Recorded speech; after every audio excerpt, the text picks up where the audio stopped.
പ്രിയപ്പെട്ട നമസ്കാരം. ജൻസനാണ്. ഏവർക്കും ഒരിക്കൽ കൂടി ക്രെഡിറ്റ് മന്ത്രിലേക്ക് സ്വാഗതം.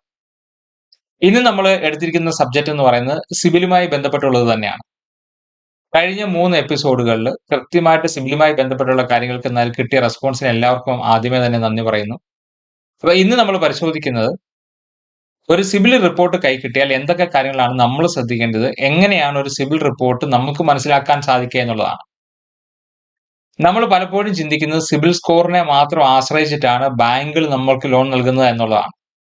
എന്നാൽ ഒരിക്കലും അങ്ങനെയല്ല. സിബിൽ സ്കോറിനെ മാത്രം ആശ്രയിച്ചിട്ടല്ല ബാങ്ക് ലോൺ നൽകുന്നത്. പകരമായിട്ട് സിബിൽ സ്കോറിൽ രേഖപ്പെടുത്തിയിരിക്കുന്ന അല്ലെങ്കിൽ നമ്മുടെ സിബിൽ റിപ്പോർട്ടിൽ രേഖപ്പെടുത്തിയിരിക്കുന്ന കുറച്ച് അനുബന്ധ കാര്യങ്ങളുണ്ട്. ആ കാര്യങ്ങളും ബാങ്ക് ശ്രദ്ധിക്കും.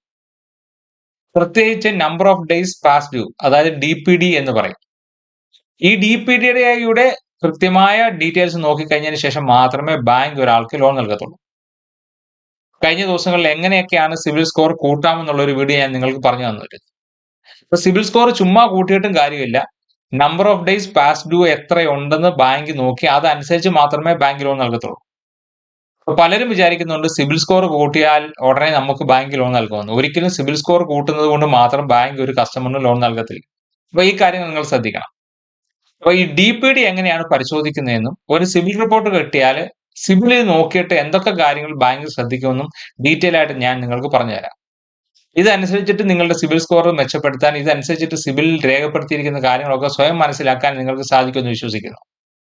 പലപ്പോഴും നമ്മുടെ നാട്ടിലെ ആൾക്കാർ ഗൂഗിൾ പേ വഴിയും അതുപോലെ freesibil.com വഴിയൊക്കെ ആയിരിക്കും സിബിൽ ചെക്ക് ചെയ്യുന്നത്. ഈ DPDയുടെ ഡീറ്റെയിൽസ് ഒന്നും ഇവിടങ്ങളിൽ നിങ്ങൾക്ക് കാണാൻ സാധിക്കത്തില്ല.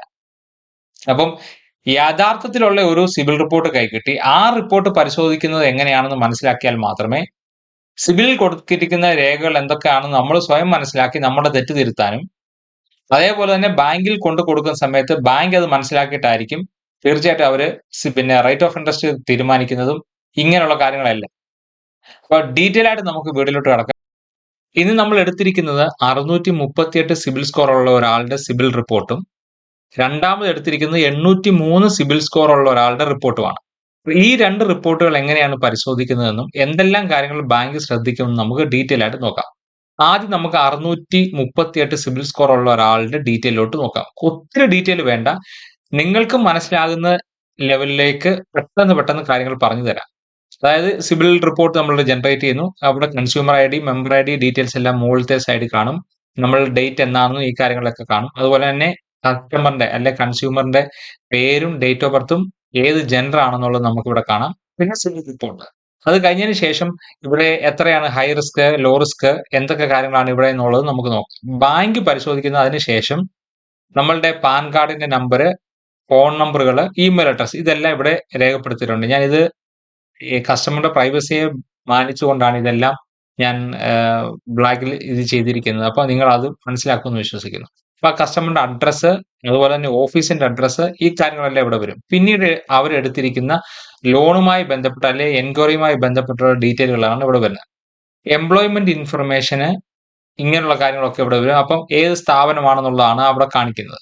അപ്പൊ എന്തൊക്കെ ലോണുകൾ എടുത്തേക്കെന്ന് നോക്കാം. ആ കസ്റ്റമർ ഒരു ഗോൾഡ് ലോൺ എടുത്തിട്ടുണ്ട് എന്ന 31/3/2023 എടുത്തിരിക്കുന്നത്. എന്ത് ലോണുകളാണ്, അതുപോലെ എന്തൊക്കെ ടോട്ടൽ ലോണുകൾ ഇവർക്കുണ്ടെന്ന് നമുക്ക് നോക്കാം. ഒന്ന്, സമ്മറിയുടെ ഡീറ്റെയിൽസ്, അതിൽ അക്കൗണ്ട് ടൈപ്പ് വരുന്നത്. അതിനകത്ത് 3 അക്കൗണ്ടുകളാണ് ടോട്ടൽ അവർക്കുള്ളത്. അതിനകത്ത് ഓവർ ഡ്യൂ അക്കൗണ്ട് എന്ന് പറയുന്നത് 2 എണ്ണം കാണിക്കുന്നുണ്ട്. സീറോ ബാലൻസ് കാണിക്കുന്നത് 0 ആണ്. അതായത് ഹൈ ക്രെഡിറ്റ് സാങ്ഷൻ എമൗണ്ട്, അതായത് 7,26,240 രൂപയാണ് അവരുടെ ലോൺ ഇതുവരെ സാങ്ഷൻ ആക്കിയത്. എന്നാൽ ബാലൻസ് കാണിക്കുന്നത് എത്രയാണെന്ന് നോക്കി, 7,155 രൂപ ബാലൻസ്. ഓവർ ഡ്യൂ കാണിക്കുന്നത് 5,19,292 രൂപ ഓവർ ഡ്യൂ കാണിക്കുന്നുണ്ട്. ഇതുകൊണ്ടാണ് ഈ കസ്റ്റമർ ഇത്രയും സിബിൽ സ്കോർ വളരെ താഴ്ന്നു നിൽക്കുന്നത്. 638 മാത്രമാണ് സിബിൽ സ്കോർ ഇവിടെ കാണുന്നത്. അപ്പൊ ഇനി നമുക്ക് ഡീറ്റെയിൽ ആയിട്ട് നോക്കാം. അപ്പൊ എൻക്വയറീസ് ഡീറ്റെയിൽസിനകത്ത് കാണിക്കുന്നത് ടോട്ടൽ 0 ആണ്. കഴിഞ്ഞ 30 ദിവസം എൻക്വയറീസ് ഒന്നും നടത്തിയിട്ടില്ല. കഴിഞ്ഞ 12 മാസം എൻക്വയറീസ് നടത്തിയിട്ടില്ല. കഴിഞ്ഞ 24 മാസം എൻക്വയറീസ് ഒന്നും നടത്തിയിട്ടില്ല. ഇനി ഓരോ അക്കൗണ്ടിന്റെ ഡീറ്റെയിൽ നോക്കാം. പേര്, ഏത് സിബിൽ റിപ്പോർട്ട് എടുത്താലും ആ കസ്റ്റമറിന്റെ പേര് ഇവിടെ നോട്ട് ഡിസ്ക്ലോസ്ഡ് ആയിരിക്കും കാണിക്കുന്നത്. അക്കൗണ്ട് നമ്പർ നോട്ട് ഡിസ്ക്ലോസ്ഡ് ആണ്. ടൈപ്പ് പേഴ്സണൽ ലോൺ, ആ കസ്റ്റമർ എടുത്തിരിക്കുന്ന ലോൺ എന്ന് പറയുന്നത് ടൈപ്പിന്റെ അവിടെ പേഴ്സണൽ ലോൺ ആണ് കൊടുത്തിരിക്കുന്നത്. ഓണർഷിപ്പ് ജോയിൻ, അതായത് ഈ വ്യക്തിയും വേറൊരു വ്യക്തിയും കൂടെ ചേർന്നിട്ട്, രണ്ടുപേരും കൂടെ ചേർന്നിട്ടുള്ള ലോൺ ആണ് പേഴ്സണൽ ലോൺ എടുത്തിരിക്കുന്നത്. ഒരു ആപ്ലിക്കന്റ്, കോ ആപ്ലിക്കന്റ് ഉണ്ട്. അതേപോലെ തന്നെ ഏത് ഡേറ്റിലാണ് ഓപ്പൺ ഡേറ്റ് 25/1/2019 ഈ കസ്റ്റമർ ലോൺ എടുത്തത്. അവസാനമായിട്ട് അവർ പേയ്മെന്റ് നടത്തിയത് കാണിക്കുന്നത് 29/1/2021. ഇത് ഈ സിബിൽ റിപ്പോർട്ടിനകത്ത് ഇത് റിപ്പോർട്ട് ചെയ്യപ്പെട്ടിട്ടുള്ളത് 31/3/2023 ഇത് റിപ്പോർട്ട് ചെയ്തേക്കുന്നത്. ഈ detail number of days passed എന്ന് ഞാൻ മുമ്പേ പറഞ്ഞിരുന്നു. ഈ ഡീറ്റെയിൽ കാണിക്കും. പിന്നെ നമ്മൾ പേയ്മെന്റ് ഹിസ്റ്ററി സ്റ്റാർട്ട് ആവുന്ന ഇവിടെയാണ്. അത് 1/3/2023 അന്ന് തൊട്ടുള്ള ഹിസ്റ്ററിയാണ് ഇവിടെ കാണിക്കുന്നത്. എൻഡ് ആവുന്നത് 1/4/2020, അതായത് 4/2020 1/4/2020 അവസാനത്തെ ഹിസ്റ്ററി കാണിക്കുന്നത്. നമ്മൾ സിബിൽ DPD ചെക്ക് ചെയ്യുന്നത് ഇവിടെ നിന്ന്, അതായത് ഈ 4/20 നിന്ന് മുകളിലോട്ടാണ്, ലെഫ്റ്റ് സൈഡിലോട്ടാണ്, റൈറ്റ് ടു ലെഫ്റ്റ് ആണ് നമ്മൾ സിബിൽ റിപ്പോർട്ട് ചെക്ക് ചെയ്യുന്നത്. അപ്പൊ അതിന്റെ ഡീറ്റെയിൽ ഞാൻ കാണിച്ചു തരാം. അതുപോലെ എമൗണ്ട് സാങ്ഷൻ അയക്കുന്നത് 3 ലക്ഷം രൂപയാണ്. കറണ്ട് ബാലൻസ് 2,43,547 രൂപ. ഓവർ ഡ്യൂ കാണിക്കുന്നത് 3,19,261 രൂപ ഓവർ ഡ്യൂ കാണിക്കുന്നത്. അവരുടെ EMI എന്ന് പറയുന്നത് 7,772 രൂപയാണ് അവരുടെ EMI പൊയ്ക്കൊണ്ടിരുന്നത്. മാസം അടയ്ക്കേണ്ട ലോണാണ്. Repayment tenure 67 മാസത്തേക്കായിരുന്നു. ആക്ച്വൽ പേയ്മെന്റ് 8,000 രൂപ. ഇത്രയുമാണ് ഡീറ്റെയിൽ ആയിട്ട് നമുക്ക് കാണാനുള്ളത്. ഇനി നമ്മൾ ഇവിടെ പരിശോധിക്കേണ്ട കാര്യം ഈ DPD എന്ന് പറയുന്ന ഒരു സംഭവമാണ്. നമ്മൾ നമ്പർ ഓഫ് ഡേ, അതായത് EMI അടയ്ക്കേണ്ട ഡേറ്റിന് ശേഷം എത്ര ദിവസം കഴിഞ്ഞിട്ടാണ് ഈ കസ്റ്റമർ EMI അടച്ചേക്കുന്നത് എന്നുള്ളതാണ്. നമുക്ക് റൈറ്റിൽ നിന്ന് ലെഫ്റ്റിലോട്ടാണ് ഇത് പരിശോധിക്കേണ്ടത്. അപ്പൊ അതായത് 2020 നിന്ന് 2023 വരെയാണ് ഇത് നമ്മൾ പരിശോധിക്കുന്നത്. നമ്മൾക്ക് ഇവിടെ ശ്രദ്ധിച്ചാൽ കാണാൻ പറ്റും, ആദ്യത്തെ EMI കറക്റ്റ് ഡേറ്റിന് തന്നെ അടച്ചു. രണ്ടാമത്തെ EMI കറക്റ്റ് ഡേറ്റിന് തന്നെ അടച്ചു. 5/20 തന്നെ അടച്ചു. എന്നാൽ മൂന്നാമത്തെ EMI വന്നപ്പോൾ അവർ 26 ദിവസം ഡിഫറൻസ് കഴിഞ്ഞതിന് ശേഷമാണ് അടച്ചത്. അതായത് ആദ്യത്തെ അടവ് അവിടെ തെറ്റി. നാലാമത്തെ EMI കറക്റ്റ് ഡേറ്റിന് അടച്ചു. 5ാമത്തെ അടച്ചു, 6 അടച്ചു, 7 അടച്ചു. അതേ സമയത്ത് പിന്നീട് അവിടെ തൊട്ട് അങ്ങോട്ട് തെറ്റാൻ തുടങ്ങി. അതായത് 8ാമത്തേത് 3 ദിവസത്തെ ഡിഫറൻസ്, 9, 10 കറക്റ്റ് ഡേറ്റിന് തന്നെ അടച്ചു. എന്നാൽ 11ാമത്തെ EMI തൊട്ട് 24 ദിവസം, 55 ദിവസം ഡിഫറൻസ്, 85 ദിവസം ഡിഫറൻസ്, 116 ദിവസം, 146 ദിവസം, 177 ദിവസം, 208 ദിവസം, 238 ദിവസം, ഇതിങ്ങനെ ഡിഫറൻസ് കാണിക്കാൻ തുടങ്ങുന്നു. 269, 299, അതായത് ഇവിടം തൊട്ട് എത്ര ദിവസത്തിന് ഡിഫറൻസിന് ശേഷമാണ് ഇവർ അടച്ചു പോയെന്നുള്ളതാണ് ഇങ്ങനെ കാണിക്കുന്നത്. 330, 362, 390, അതായത് ഇവിടം തൊട്ട് എന്ന് തൊട്ടാണോ അവരുടെ അടവ് തെറ്റിയത് ആ ദിവസം തൊട്ട് തന്നെ എത്ര ദിവസത്തെ ഡിലേ വന്നു എന്നുള്ള രീതിക്ക് അനുസരിച്ചിട്ടാണ് കാൽക്കുലേറ്റ് ചെയ്യുന്നത്. 421, 451, 482, അതായത് നമ്മുടെ ഈ കസ്റ്റമറുടെ സിബിൽ എടുത്ത് നോക്കുന്ന സമയത്ത് number of days past due കാണിക്കുന്നത് 786 ദിവസത്തെ DPD ആണ് കാണിക്കുന്നത്. അപ്പൊ ഈ സിബിൽ സ്കോർ ഈ കസ്റ്റമറിന്റെ സിബിൽ സ്കോർ 638 ആണുള്ളത്. നമ്മളൊരു ഗോൾഡ് ഒക്കെ പ്ലെഡ്ജ് ചെയ്തിട്ട് നമ്മളുടെ സിബിൽ സ്കോർ ഒരു 730 ആക്കി കൊണ്ടുപോയി ഈ റിപ്പോർട്ട് നമ്മൾ ബാങ്കിൽ കൊടുത്താൽ, ഈ റിപ്പോർട്ട് പരിശോധിച്ചതിന് ശേഷം ആ കസ്റ്റമറിന് ബാങ്ക് ഒരിക്കലും ലോൺ നൽകത്തില്ല. എന്റെ റീസൺ എന്താണെന്ന് ചോദിച്ചാൽ, ഇത്രയധികം വ്യത്യാസത്തിലാണ് അവര് മാസം EMI അടച്ചിരിക്കുന്നത്. അപ്പം അങ്ങനെ ഡിഫറൻസിൽ അടച്ച കസ്റ്റമറെ സംബന്ധിച്ചിടത്തോളം ഒരിക്കലും അവർക്ക് ബാങ്ക് ലോൺ നൽകത്തില്ല. നമ്മൾ ഇനി എത്ര 800 സിബിൽ സ്കോർ കൊണ്ട് ചെന്നാൽ ഇവർക്ക് ലോൺ നൽകാൻ ബാങ്ക് പഠിക്കും. അടുത്ത അക്കൗണ്ട് നോക്കിക്കും. ഇതെന്ന് പറയുന്നത് ഒരു പേഴ്സണൽ ലോൺ ആണ്. സാങ്ഷന്റെ 2,51,000 രൂപ സാങ്ഷൻ ചെയ്തിട്ടുണ്ട്. ഓവർ ഡ്യൂ കിടക്കുന്ന എത്രയാണെന്ന് നോക്കി, 2,70,000. എടുത്ത തുകയെക്കാട്ടിലും കൂടുതൽ മുതലും പലിശയും കൂടെ കയറി ഔട്ട്സ്റ്റാൻഡിംഗ് ബാലൻസ് കാണിക്കുക. അത് മാത്രമല്ല, സ്റ്റാറ്റസിന്റെ ഏറ്റവും പ്രധാനപ്പെട്ട മേഖലകളൊന്നാണ് ഈ സ്റ്റാറ്റസ് ചെക്ക് ചെയ്യുന്നത്. ഈ സ്റ്റാറ്റസിന്റെ അവിടെ റിട്ടേൺ ഓഫ് സെൽഫ് സ്റ്റാറ്റസിന്റെ അടുത്ത് തന്നെ കാണിച്ചിട്ട് restructured due to COVID-19, 2021 COVID-19 ഇത് കാരണം റീസ്ട്രക്ചർ ചെയ്ത് കൊടുത്തിട്ടുണ്ട്. അതാണ് ഇവിടെ കാണിക്കുന്നത്. റിട്ടേൺ ഓഫ് സെൽഫ് സ്റ്റാറ്റസ് ഇതാണ് ഇവിടെ കാണിക്കുന്നത്. അപ്പൊ ഇവിടെ തന്നെ ഇത് നോക്കിയേ, ആദ്യം 2020 അവര് പേഴ്സണൽ ലോൺ എടുത്തു. അതിന്റെ ഏകദേശം 7 മാസം കഴിഞ്ഞപ്പോ തൊട്ട് അവർ അടവ് തെറ്റാൻ തുടങ്ങി. 26 ദിവസം, 57 ദിവസം, 57 ദിവസം, പിന്നീട് കുറച്ച് അടവ് കറക്റ്റ് ആക്കി. അത് കഴിഞ്ഞിട്ട് വീണ്ടും 2021 അത് അടവ് തെറ്റി. ഇന്നത്തെ DPD കാണിക്കുന്ന 696 ദിവസത്തെ വരെ DPD ആണ് 2023 കാണുമ്പോൾ കാണിക്കുന്നത്. അപ്പൊ ഈ എടുത്ത രണ്ട് ലോണുകളും ആദ്യം ഒരെണ്ണം എടുത്ത് 251 എടുത്തു, 275 ബാലൻസ്. ഇവിടെ 3 എടുത്തു, 243 ബാലൻസ്. അപ്പൊ ഈ എടുത്ത 2 ലോണുകളിലും അടവ് തെറ്റിയത് കൊണ്ടാണ് അവരുടെ സിബിൽ സ്കോർ 638 ആയത്. ഇനി അതിനു മുമ്പ് അവരൊരു ഗോൾഡ് ലോൺ എടുത്തു. ഈ ഗോൾഡ് ലോൺ എടുത്തു വെക്കുന്ന കറണ്ട് ബാലൻസ് 181 ആണ്. EMI എന്ന് പറയുന്നത്, അതായത് വർഷത്തിൽ ഒരിക്കലാണ് ഇവര് ഈ ഗോൾഡ് ലോൺ ആകുമ്പോൾ അടയ്ക്കേണ്ടത്. അപ്പൊ ഇത് എടുത്തപ്പോൾ അതിനകത്തിലെ ആ 11 മാസവും അല്ലെങ്കിൽ കറക്റ്റ് സ്റ്റാൻഡേർഡ് എന്നുള്ള രീതിയിലേ അത് കാണിക്കത്തുള്ളൂ. അപ്പൊ എന്തുകൊണ്ട് ഗോൾഡ് ലോൺ എടുക്കണമെന്ന് പറയുന്നത്, നമ്മള് എത്ര മാസം കൃത്യമായിട്ട് അടച്ചില്ലെങ്കിലും ഗോൾഡ് ലോൺ ആകുമ്പോൾ ഇയർലി പേയ്മെന്റ് ആണ് വരുന്നത് എന്നുള്ളത് കൊണ്ട് നമ്മൾ വർഷത്തിൽ ഒരിക്കൽ അടച്ച് ക്ലോസ് ചെയ്ത് അല്ലെങ്കിൽ റിന്യൂ ചെയ്ത് കഴിഞ്ഞാൽ നമ്മുടെ സിവിൽ സ്കോറിനെ അത് ബാധിക്കത്തില്ല. അപ്പം ഈ കാര്യങ്ങൾ നിങ്ങൾ ശ്രദ്ധിക്കുക. 36 മാസത്തേക്ക് ഡീറ്റെയിൽ ആണ് ഇവിടെ കാണുന്നത്. അതിൽ ഗോൾഡ് ലോൺ ആവുന്നതുകൊണ്ട് ഒരു വർഷത്തെ ഡീറ്റെയിൽ കണ്ടു. അതെല്ലാം കറക്റ്റ് സ്റ്റാൻഡേർഡ് ആണ്. 00യും അല്ലെങ്കിൽ സ്റ്റാൻഡേർഡും കാണിച്ചു കഴിഞ്ഞാൽ പേയ്മെന്റ് കറക്റ്റ് ആയിട്ട് അവർ ക്ലിയർ ചെയ്തു എന്നുള്ളതാണ്. ഇത് കാർഷിക ലോൺ ആണ് എടുത്തിരിക്കുന്നത്.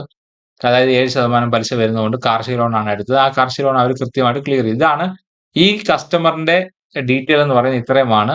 ഈ കാര്യങ്ങൾ നിങ്ങൾ മനസ്സിലായെന്ന് വിശ്വസിക്കുന്നു. അതായത് ഒരു സിവിൽ റിപ്പോർട്ട് ചെക്ക് ചെയ്യുന്ന സമയത്ത് എന്തൊക്കെ കാര്യങ്ങൾ മനസ്സിലാക്കണമെന്ന് നിങ്ങൾക്ക് മനസ്സിലായെന്ന് വിശ്വസിക്കുന്നു. അപ്പോൾ ഒന്നാമത്തെ കസ്റ്റമറിന്റെ ഡീറ്റെയിൽ ഇതാണ്. 638 സിവിൽ സ്കോർ ഉള്ള ഒരു കസ്റ്റമറിന്റെ ഡീറ്റെയിൽസ് ഇതാണ്.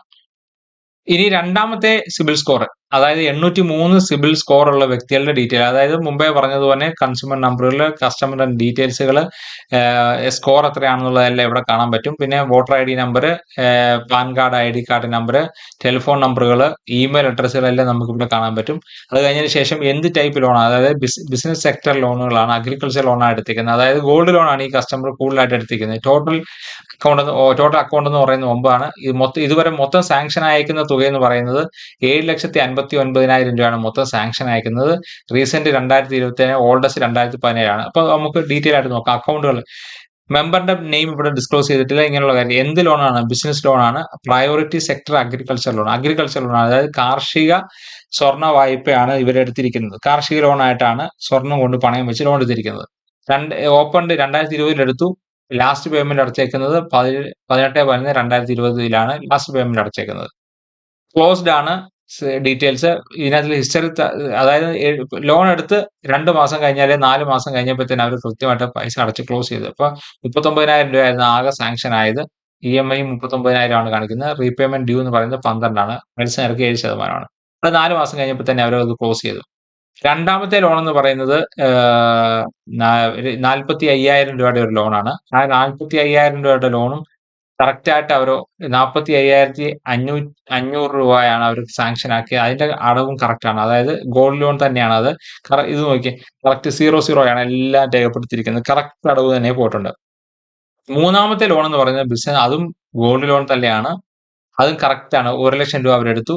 12 മാസം, 2 മാസം കൊണ്ട് തന്നെ അവർ അത് ക്ലിയർ ചെയ്തു. അതായത് 1/2/2020, 1/1/2020 2 മാസം കൊണ്ട് അത് കറക്റ്റ് ആയിട്ട് അവർ ക്ലിയർ ചെയ്തു. അതുപോലെ മൂന്നാമത്തെ ലോണും അഗ്രികൾച്ചർ ലോൺ തന്നെയാണ്. അത് 1,04,500 രൂപയാണ് അവരെടുത്തത്. അതും ഒരു 12 മാസം കൊണ്ട് അവർ കറക്റ്റ് ആയിട്ട് അത് ക്ലിയർ ചെയ്തു. ഇതെല്ലാം 00 ആണ്. അതായത് അവരെടുത്ത ലോണുകളെല്ലാം കറക്റ്റ് ആയിട്ട്, ഗോൾഡ് ലോൺ ആയതുകൊണ്ട് തന്നെ എല്ലാ മാസവും EMI അടയ്ക്കേണ്ട ഒരു ആവശ്യം വരുന്നില്ല. ലോൺ എടുക്കുന്നു, നമ്മുടെ കയ്യിൽ പൈസ കിട്ടുന്നു, പൈസ കൊണ്ടുവന്ന് അടച്ച് നമ്മൾ ആ സ്വർണം തിരിച്ചെടുക്കുന്നു. ഇത്തരം കാര്യങ്ങൾ. അടുത്ത ലോൺ എന്ന് പറയുന്നത് ഗോൾഡ് ലോൺ തന്നെയാണ്. ഈ കസ്റ്റമർ കൂടുതൽ എടുത്തിരിക്കുന്നത് ഗോൾഡ് ലോൺ ആണ്.